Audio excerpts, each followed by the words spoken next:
This is my Photoshop workshop that I'm actually re-recording, but this is how to erase a background in Photoshop and color correct. I have some documents here that I was already working on, so you can see that they're sitting here.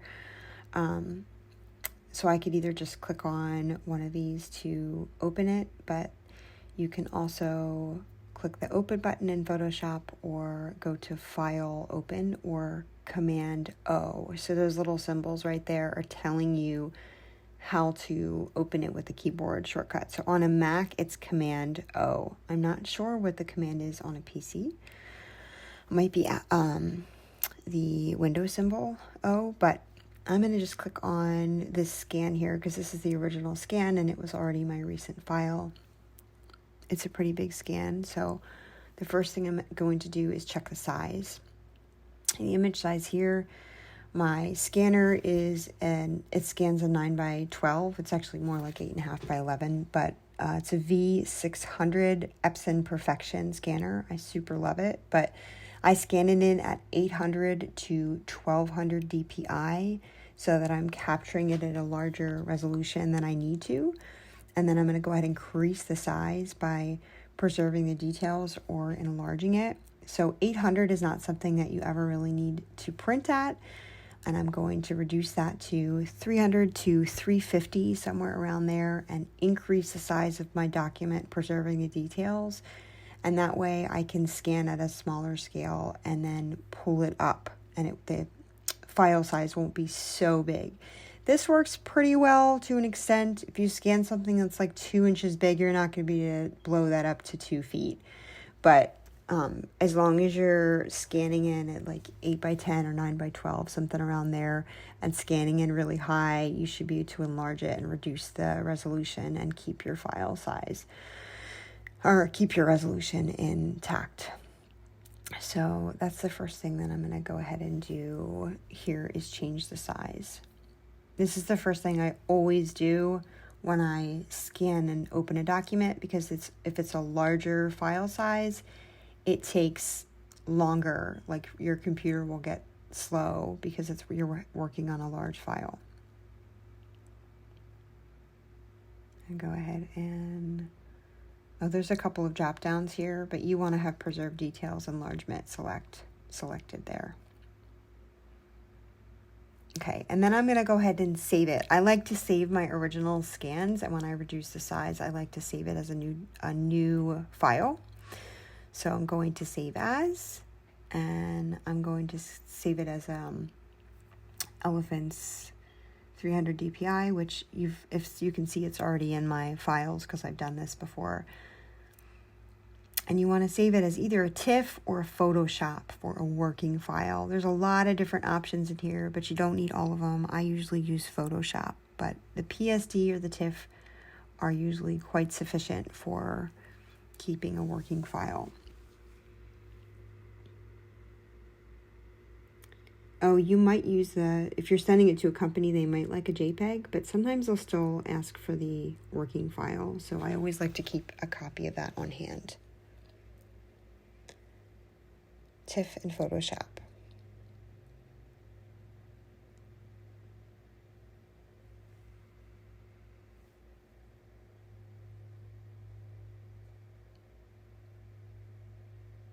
I'm going to replace it. I already saved this file, so it's just going to ask me if I want to replace it. And then I'm going to close out of it and open it back up. There is a tool that we're going to use called the Art History Brush, and if you don't resize the file and then close it and then reopen it, the Art History Brush will give you problems. So you have to save it first and then close it and reopen it if you resize your file. This is the Layers panel. Layers work kind of like sheets of paper where they're one on top of another, so you can imagine this as just like one sheet of paper. It always starts out as this background layer, and it's always locked initially, which means you can't edit the background layer when it's locked. And the way that you unlock that is the way you lock it is use that little lock tool, but the way you unlock it is you double click it, and you can either name it or not name it, but you just double click it and that will make your layer editable, because when it's not unlocked, you cannot edit the layer.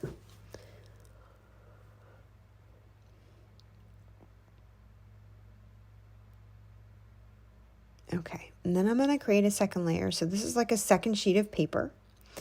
You can see that I can create more just by hitting that little plus button down there, and the trash can is what deletes them. I only need one extra layer, and I'm actually going to drag it underneath of my elephants layer because it's going to be a dark background. This is always how I do it so that I can see what I'm doing. You'll understand that in just a second when you see what I'm going to do with this bottom layer.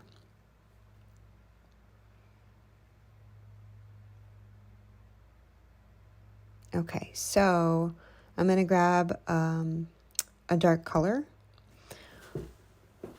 This is a voiceover, so I'm trying to watch what I'm doing while recording this. But anyway, I'm going to grab a dark color. I'm going to use this tool right here, which is called the Paint Bucket tool. And I'm going to change my color to, usually I like to use black. I'm just going to double click it. That's how I open that. I'm going to pick black. And then I'm going to dump paint. That's what the Paint Bucket tool is for, on that other layer. Now you're not going to be able to see it because it's underneath of the elephant's layer and that background is still there.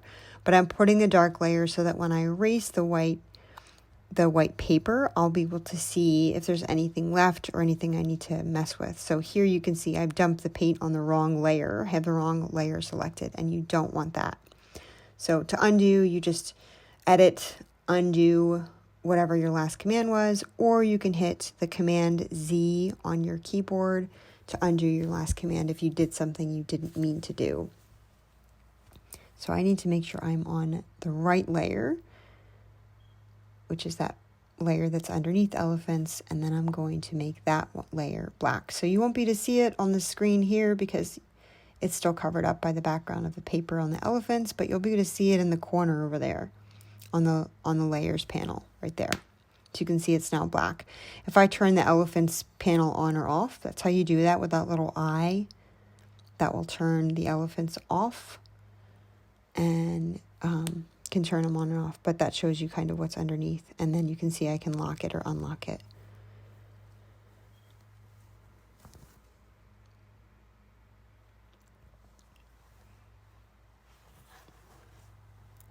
Okay, so now we're going to go ahead and work on that background.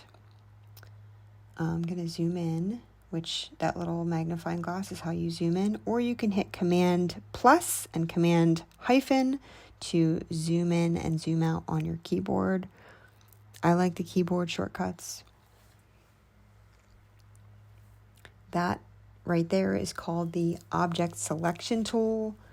And we are going to use this tool, which now has AI, which is really cool, to remove most of the background. We're going to make sure that first box is selected right there, the one square. The object finder should be selected.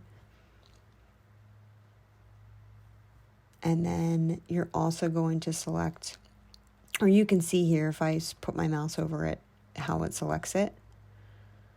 But we're actually not going to use that. We're going to let AI select the subject for us. So you want to make sure the hard edge is also selected. And then we're just going to click Select Subject.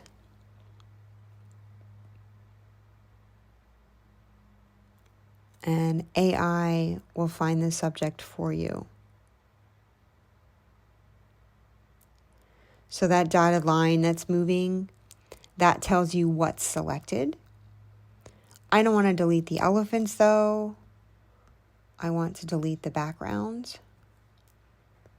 So I'm going to select the background instead.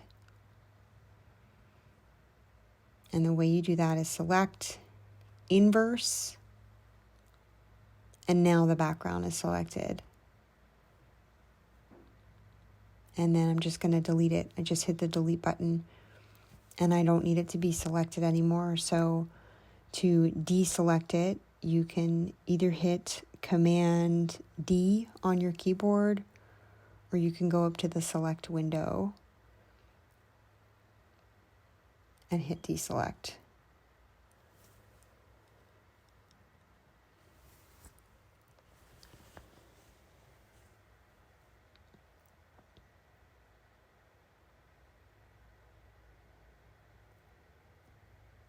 Now you can see there are areas that the object selection tool removed that I didn't want it to remove. I'm just going to go ahead and click off of that and click back on the move tool up there. That's how I move my object around. And then zoom in so that you can see these areas. So his foot is gone. Some of the baby elephant's foot is gone. His trunk is gone. And I'm going to go ahead and bring that back with the art history tool. So that's what this is right here. This is a history brush tool, and it remembers what was there and brings it back when you run that brush over it. So that's what we're going to do next. You can change the size of the brush up here. You don't really need to worry about any of the other brushes. Mostly just the size is the thing that you're going to be dealing with. The opacity is something you can change, but again, you're probably not going to need that for this purpose. I'm just going to change my size to a little bigger, and then I'm going to click and hold it, and you'll see that it pulls right back those areas that I accidentally deleted when I used the object selection tool.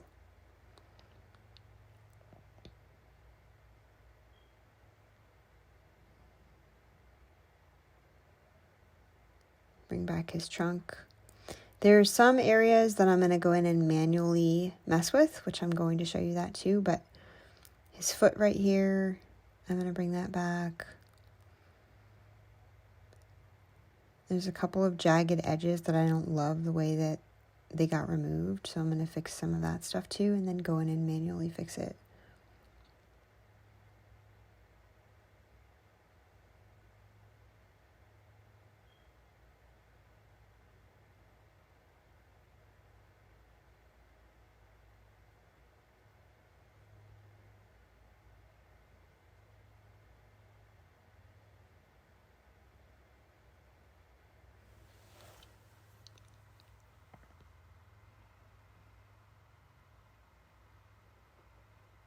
I won't do every part so that you don't have to watch it all, but just to give you an idea of how I think through things. It doesn't need to be perfect. It can still look like art. That watercolor edge is, I think, attractive. Like, I like the imperfection of it, but just going to remove the parts that I just don't love.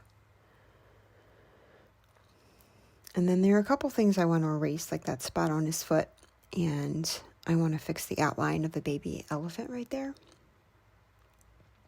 So we do that with this regular eraser here, the eraser tool. This is why I like the iPad. I like to go in Photoshop on my iPad and do this with the pen tool because it's just easier than using a mouse or a trackpad. But I'm doing it on a laptop now, so it's absolutely still doable. Just going to go in with that eraser tool and erase the things that I don't like. Adjust the size.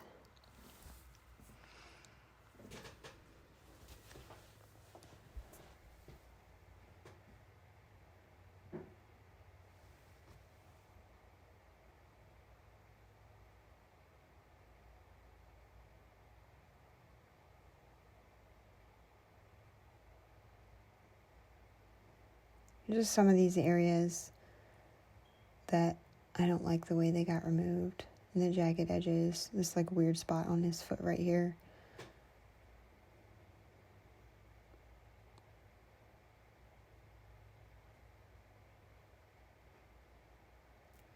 And then another way you can do it is if you get tired of using the eraser tool, you can use this polygonal lasso tool. I like to click that middle one right there.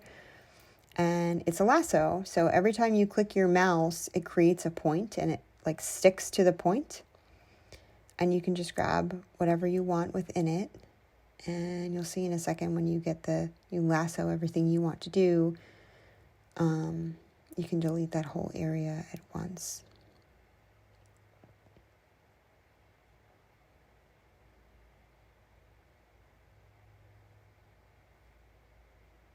Okay, so see that little circle up here? that means that it's back at the starting point, and when you click on it, then it starts moving. That moving line, that means it's selected. So I'm just going to hit delete, and that got rid of that area for me. So that's another way that you can erase things. And then again, deselect is either Command D, or you go to select the select menu at the top. The last thing that I'm going to do, or there's some pencil marks in here, so I'm going to use this thing called a spot healing brush tool. There's a healing brush tool and the spot healing brush tool, and you want the spot healing brush.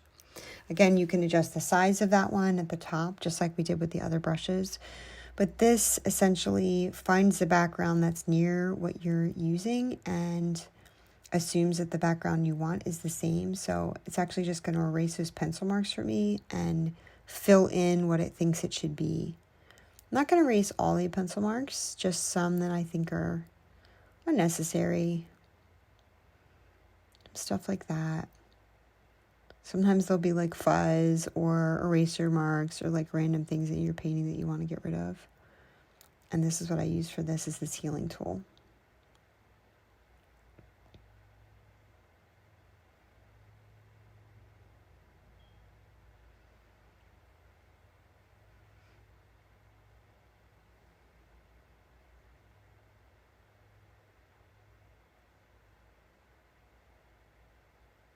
That looks pretty good to me. A couple more things. I'm not going to make you go through this whole process with me, but that gives you an idea. I'll go ahead and zoom out. If you hit the Option key, when you hit that magnifying glass, it will change your mouse to be zoom out instead of zoom in. Or again, you can hit Command and then the hyphen sign or the minus sign on your keyboard. So I'm going to go ahead and change the background color because I don't want it to be black. That was just so that I could make sure all the white background was removed. It's easier to see it on a darker background. This little arrow right here swaps around the colors. I'm going to double click on that white. Actually, I don't have to double click on that. I just clicked on it. And then I'm going to dump white background there. So that's how it would look if it were printed on a canvas.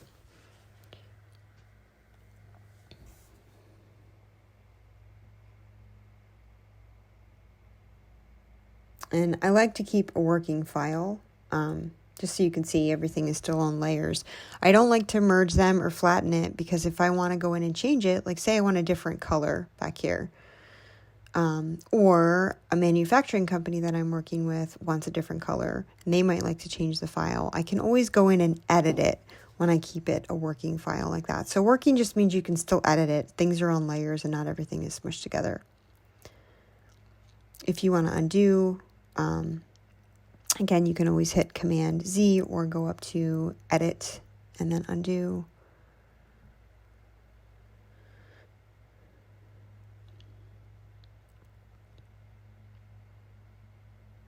Now, the last thing I want to show you in here is how to color correct some stuff, how to adjust like the image, the contrast and the brightness, and how saturated it is and what colors are in there, because sometimes your scanner will scan in things that are incorrect.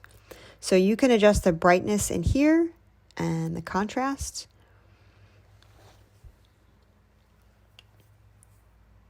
You can adjust it up or down.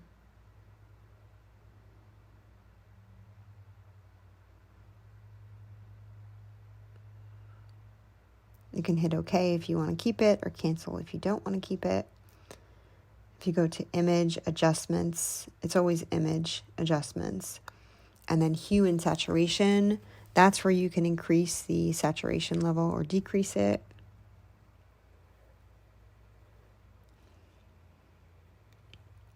The hue is just different variations of colors. You can also click Colorize and make it one color in case you want to do something like that with it. And then you can adjust the lightness and the darkness down here. I'm not going to keep any of that stuff, but that's how you do it. If you do something like that where you don't want to do it, you just hit Undo. Or you can go to the History panel, which is under Window. And it actually keeps a record of all the different things you've been doing, and you can just go back It's only up to a certain point, but you always have that history panel if you need to go back.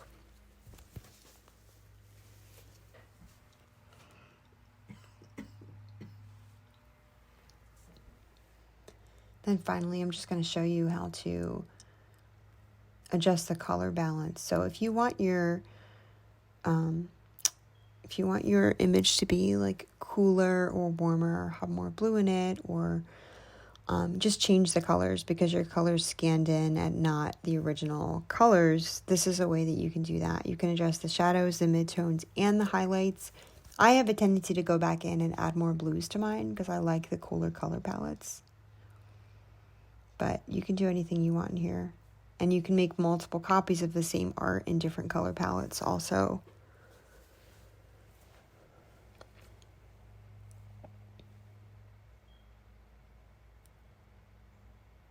All right, so I'm going to go ahead and save this. I've already saved it, so it's just going to ask me if I want to replace it. And then I'm going to pull up a second file that's got a different type of complexity than a single image. And that will hopefully help you. And going through the process one more time also, I think, is helpful to do it multiple times. So I saved it. I'm going to close it. And then I've got these flowers, which are a little bit more complex. So we're going to go ahead and work on those. So I'm just going to open my recent file. Again, you can hit open or file open to open a document. I'm going to check my image size, which I scanned it at the same amount here. So I scanned it in at 800 dpi at that 8x11. I'm going to reduce my resolution to 300 this time, pull up my canvas to 18x24, make sure those preserved details are selected. And now I've adjusted my size.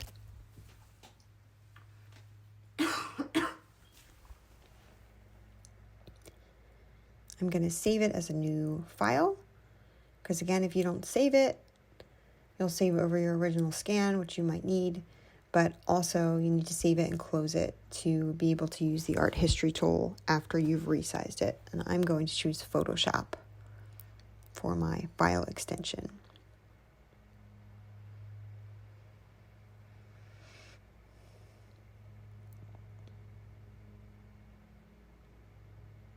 I'm going to open it again.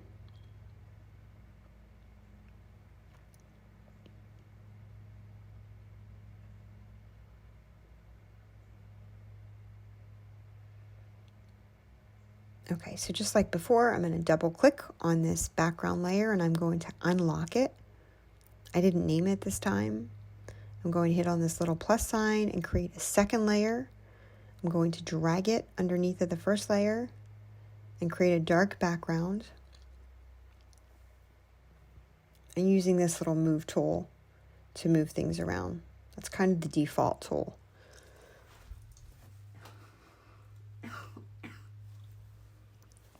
I'm going to swap the colors around, grab this black, the paint bucket tool, and I'm going to add a black background just like I did before. Now I have to switch to the other layer, the layer 0, because I'm going to use the object selection tool again.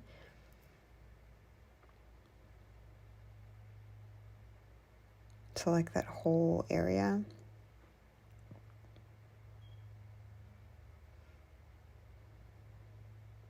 That square should be checked, the object finder, the hard edge, and then I'm going to select my subject or let AI select my subject. Okay, so it's selected. You can see there. Oh, I accidentally unselected it. Don't do that. It's selected again. Then I'm going to select and then inverse so that it grabs the background for me instead. And I'm just going to delete the background. And now you're going to be to see the layer that's underneath. Deselect is again Command D or select and then deselect at the top menu. You can see that I've got some holes where it removed things I didn't want it to remove, but also there's a whole lot more white in here. And I want to remove some of that white that's in between the flowers. Not everything, but a good portion of it in case I want to have a different color background. So this time I'm going to use something called the Magic Eraser tool, which is this one down here.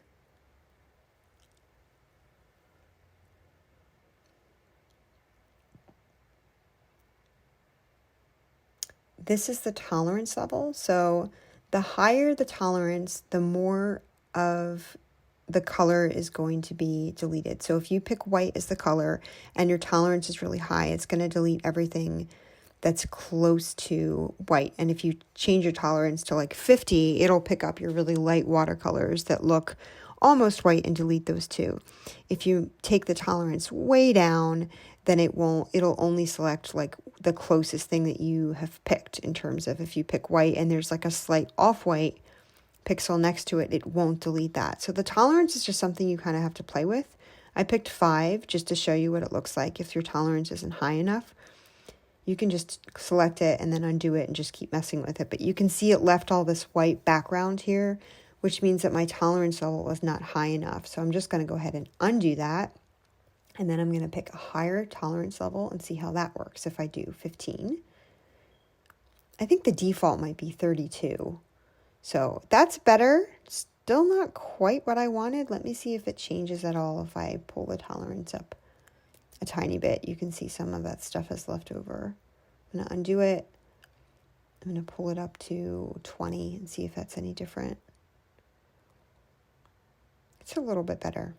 I'll leave it at that for now because I can always go in and erase some things manually. So I'm just going to go around to the areas of white that I want to delete and click with the magic eraser tool, and it's going to get rid of them. You'll see that it'll remove some stuff I don't want to remove, but I'm going to go back in with the art history brush tool and change that. I like the white in that flower, so I don't really want to get rid of that.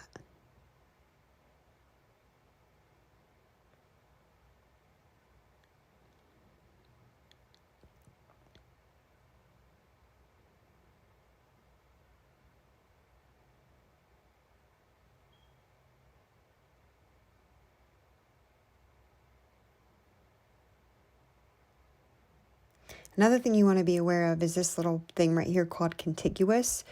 If contiguous is clicked, it will only select pixels that are connected to where you click. So you can see it's clicked right now, and I clicked that spot and it only picked out the white that was around that spot. But if I unclick it, it will find anything at all that's white on your whole art and delete it. So I'll show you what that looks like. See, it got rid of everything, and that's not what I want in this case. So I'm going to keep contiguous clicked. There are some cases where you will want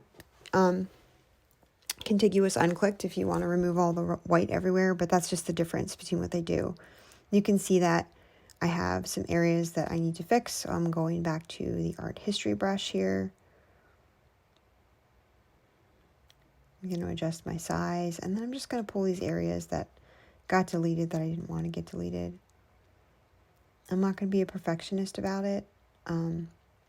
It's because it's unnecessary, but I'm just going to pull in some areas that I want to get rid of, and I'll show you how this would work as a product. That's the other reason I picked this one.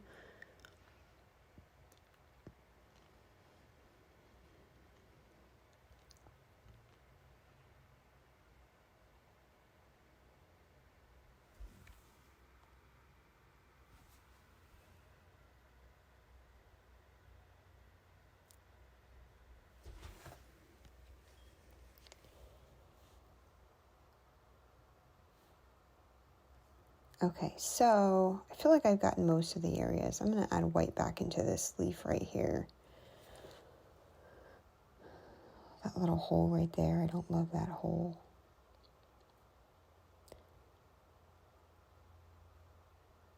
Got rid of a whole flower over there. Didn't mean to do that.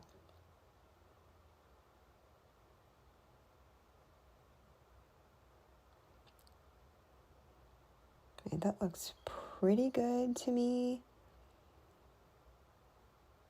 You also, if you wanted to erase every part of the white background, theoretically you could do that also. I'll show you how to do it. I'm going to go in here and just delete these things right here with just the regular eraser tool. And that's the way that you would get rid of the other white parts. So that's when I really like to use my iPad and the pen. It just makes your life a little easier.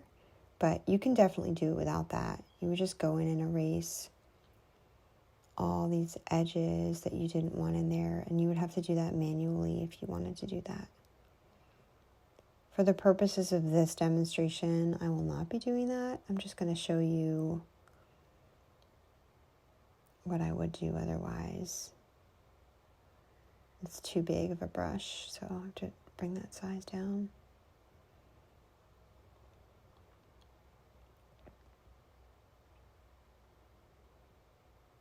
Okay. That looks pretty good. There's this little spot right here I want to fix. All right, so now I want to show you if I change the background color, like for why I would want to delete the white in the middle. Like if I want to change the background to a different color, say this was used on a journal, which is actually what I did use this design on, you could change the background color, and some of the white is maintained, but now you can see some of the dark colors. I'm actually going to change that background a little bit. If you want to resize something, you can go to Edit, Free Transform, which is also Command T. I'm going to do that here and blow it up to show you what it looks like when you take an image like this and put it on the front of a journal or a planner, and you see this stuff in stores. This is how that sort of thing happens. I'm going to change the background though. I think it's a little bit dark.